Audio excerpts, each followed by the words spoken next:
Hi everyone, this is Shrey, and for today's topic in this video, I'd like to go over my experience on having unaliving thoughts. I know that's terminology is a little more acceptable on YouTube. So I'm not going to go into too much detail of how I got to those thoughts, but I kind of want to go into detail of how I overcame them and was able to not let it continue. So quick recap, I think this was like before I went on my traveling trip in 2017. It was my last semester and I had a 6-month internship. So it was my last semester of college, including a 6 months full-time internship. So I had an internship for 6 months full-time. It was my first time working full-time from January to June. And I was taking one class during that time, which was about 2 hours, maybe 2 nights a week, and so 40 hours a week, and then class at night. And then I was still trying to go to the gym, and I was doing homework on the weekends, things like that. So summertime, I still had a semester left to finish. Summertime 2017, I was working at my part-time job, which was, I cut it down to like 20-30 hours or so a week because it was summertime, but I still was taking my summer classes. I think I took 3 classes that summer. And then fast forward to the fall, where I took 5 classes for my last semester, and I was working 20 hours a week at my part-time job. Things were getting stressful. It was a really busy year of cramming everything in, like my last few semesters of my bachelor's degree, this internship, and my part-time job throughout the way, and then also trying to work out, and then also trying to date, which is a lot, right? And at this, so to be honest, the thoughts started happening around May. What triggered it, and again, I won't go into too much detail, what triggered it basically was finding out someone that I was seeing the year prior get into a serious relationship with someone else. And the issue why it hurt me so much was because they wouldn't get into a serious relationship with me, and I was entertaining them for a year. Another topic for another video, but that really hurt me. And I think I was like, I was out with my family. We were driving from Niagara Falls, and the distance I live from Niagara Falls is about an 8-hour drive. So I was stuck in the car. I was doing homework, and we were stuck in the car. So I just started bawling my eyes out. And I think being physically trapped in a car is what kind of triggered it for me, because I couldn't walk out of the car, and I was trying to hide from my parents. And I was like trying to find a way to escape. So that's when I started having those thoughts of like, oh, if I can just get away, like physically. And it probably really just the environmental factors of I literally couldn't walk out. I wish I could unalive myself. I didn't take myself seriously. I just said it to say it because I was sad. And just a disclaimer, I don't ever let anybody judge you for why you got to that point, because I've had someone be like, oh, this was over a boy. It doesn't matter what it was over. You got there and we're trying to get out of it. Don't let anyone shame you, right, for how you got there. And if they're shaming you, they shouldn't be in your life. This is not okay.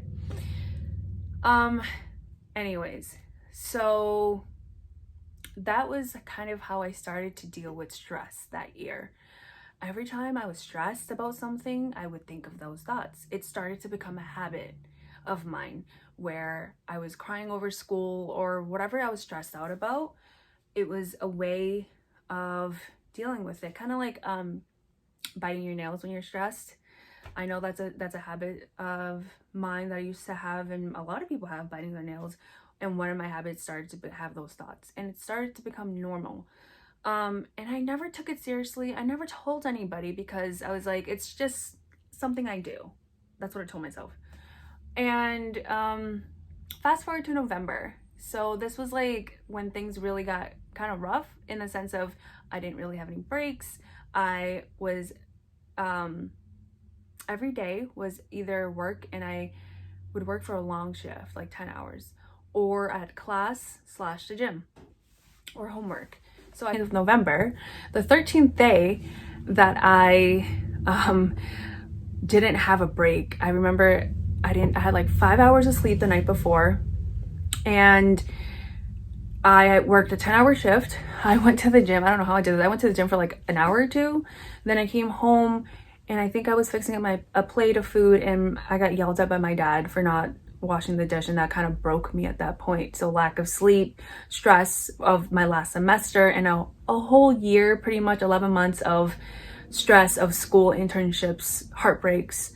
It was reaching my breaking point. And I started bawling my eyes out. And at this point, so from May to November, every time I had stress, I would think of unaliving myself. And it started to become normal for me to think of it. And this is when it got scary for me. I started to think of, oh, if I'm really gonna do this, I need to delete my social medias. I need to delete Facebook, Instagram, so that people can't find me and that I can go away quietly. And I was like, even though I was stressed out, I knew that was getting dangerous, because that was the first time I actually started to plan. And that was when I was like, this is not okay. It's one, you shouldn't even resort to that when you're stressed. But the fact I started to realize like that every time I stress, I think of this, and now I'm planning it. And I started freaking out, and I was crying, and I was like, oh no, I can't continue this train of thought. So what did I do?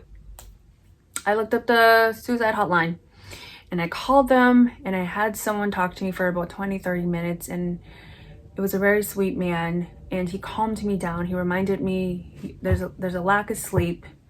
You haven't slept, you haven't had a break, and you have so much to look forward to. I was informing him that I was about to travel. I was saving up money throughout my undergrad to travel for 5 months in Asia. And he was like, you have so much to look forward to. You just need some sleep, and it was extremely helpful for me. And I calmed down, and I got a grasp of reality, and I was like, I need to stop. I need to find a better method of how to deal with stress. How did I do this? So I went to sleep that day, but stress is going to come back. Stress doesn't go away. Life has stress. But I started to honestly just talk to myself. Every time I found myself talking about those type of thoughts, I said mentally, like, no, stop, Sray, stop. Don't think of that. I was like wagging my finger at myself, like, don't do that. Cry if you need to. Find another method. And I quickly just pushed those thoughts away. And it didn't happen like that. It took me months to build that habit, and it took me quite some time to unlearn it. And I'm not even gonna lie, even like a couple years later, sometimes it pops up. Sometimes those type of thoughts pop up, but it's not my go-to anymore. My go-to is to just cry, usually. But I try to find a way to not make that a habit, like biting your nails. You might still do it once in a blue moon, but slap yourself in the wrist and be like, this is not the way. You have to monitor yourself. You have to, because this is where it gets scary. The more that you think of it, the more that you plan it, the more you will have a plan one day to do it. And that's scary. That is scary. We don't want to do that, obviously. But we have to make sure we don't get into that dark state of mind where that's our method of dealing with stress. We need to find other methods. We need to find other avenues. It can be a squishy ball. It can be a fidget spinner thing. I don't know, people still use that. It can be journaling. It can be venting. It can be taking a run. It can be just listening to music. And if words creep into your mind, pick a phrase, a different phrase. Be like, it's okay. Everything's going to be okay. Everything's going to be okay. And that's actually probably a good thing to do, because then now your go-to when you're stressed is everything's going to be okay. Everything's going to be fine. I'm going to be okay. Try that instead. Replace it with another phrase that you resort to when you're stressed.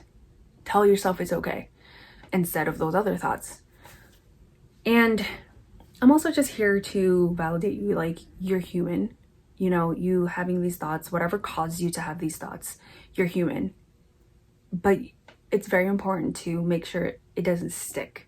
And you need to make sure it's not a part of your coping mechanisms.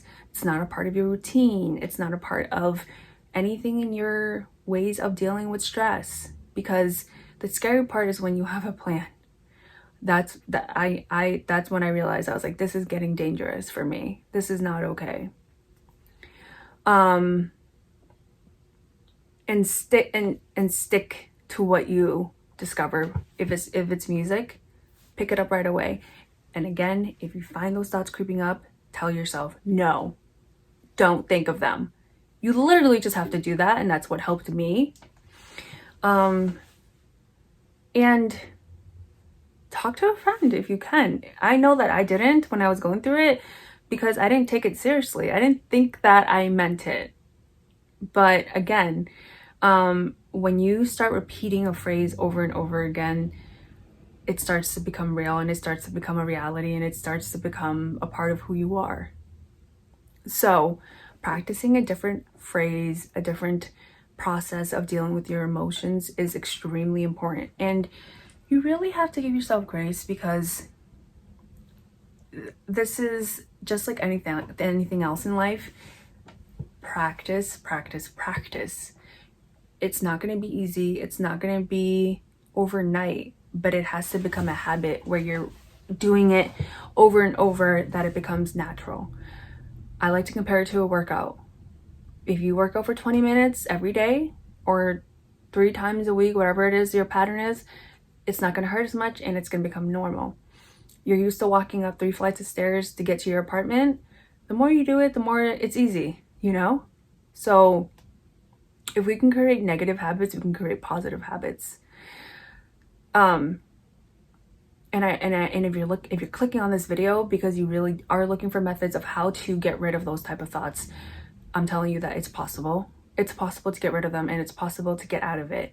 You just have to, just like how you built those habits of creating those thoughts to begin with, to let it become normal, you can unlearn it, and you can create new habits to replace that. And you have to, the only way for you to learn is to change it while it's happening. Because you can sit here and talk about like, oh yeah, the next time it triggers me, I'll do X, Y, and Z. But you have to stop it when the urge comes. Kind of like, I want to compare it to like smoking a cigarette, right? Like sometimes, like I'm assuming when you're sitting there, you're not always wanting one, but the urge comes. When that urge comes is when you need to nip it in the bud and be like, no, don't do this. And rephrase it. Rephrase it to another form of, I don't know, action. I don't know what word to put it in, but I hope you get what I'm trying to say here. Like for me, it was when I was stressed. When I was stressed about school, when I was stressed about the workload I had. Instead of having those thoughts, I would try to breathe. For me, it was like a breathing mechanism of like, in and out, everything's gonna be okay. Everything's gonna be okay. Everything's gonna be okay. And I would just repeat that to myself. You can find your own methods of how to deal with it. But just like how you develop those thoughts, you can develop healthier ones. And it's all a mental gymnastics thing. It's all about retraining the brain, retraining how your habits move, retraining how you move, retraining what is normal to you. But it's very important to do it. It's very, very important. You owe it to yourself. And again, don't let anyone, nobody, shame you for how you got to this point. It can be anything. I never thought I would go through this. I never thought that I would be someone who would think of that. And there's no map of how to identify how one day you might go through that. For me, what triggered it was being physically confined in a car and not having a way out. So my way of escaping was thinking of that. For other people, it might be different reasons. I don't know what it is, but whatever it is, you can get out of it. You can. And again, I just want to restate the fact that it might still come up a couple years later. It might creep up here and there. But as long as it's not your go-to, and then every time it does creep up, you say, no, I don't want to think that way. I'm going to stop. So that's not the first thing that pops up anymore. And of course, there's more to it, I am sure, but this is the most that I've experienced it, and I'm sharing it from my point of view. And I really hope that this advice helps somebody out there of how to rewrite their brain and rewrite their habits and associate it with a different way of coping. Because stress isn't going anywhere. Stress is gonna come up here and there. The way we deal with stress or anger or whatever triggers it is what we can fix. But you just need to find what works for you. And I hope you find it, because it's very important in the situation. And I wouldn't be here probably right now if I didn't find that mechanism. And again, you could look like you're the happiest person on the outside and having the brightest future ever. But once you build a habit, it sticks, right? So we gotta work on creating healthy habits, happy habits, habits that make you happy and calm and relaxed. Okay, thank you for joining me today, and I really hope this video helps you in any type of way possible, and maybe get an insight of maybe how someone else might be dealing with it, or get an insight of someone close to you who might be dealing with something similar to the situation. And if you need to call that hotline, call that hotline. It's free. I googled it, and I'll put it in the description box for just for the sake of it, and you can call if you need to. I hope you have a nice day. Thank you for joining.